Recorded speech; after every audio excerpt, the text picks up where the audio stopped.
వారు నా ఎదుట పాపము చేశారు, వారి పేరు నేను తుడిచిపెడుతున్నాను. పాపం అంటే ఏంటి?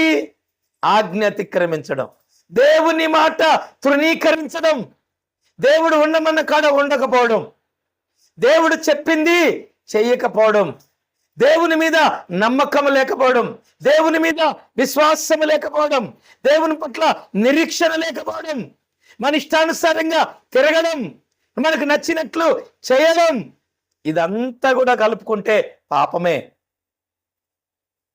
ఇదంతా కూడా పాపమే. నీ ఇష్టానుసారంగా నువ్వు బ్రతకడమే పాపం.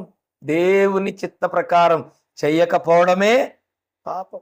దేవునికి నచ్చినట్టుగా ఉండకపోవడమే పాపం. దేవుని మార్గములో నడవకపోవడమే పాపం. దేవుడు ఉండమన్న స్థలములో ఉండకపోవడమే పాపం. మరి పాపము చేసినటువంటి వారి పేరు జీవ గ్రంథములో ఉంటుందా? ఏమండి, జీవ గ్రంథములో ఉంటుందా? ఉండదు.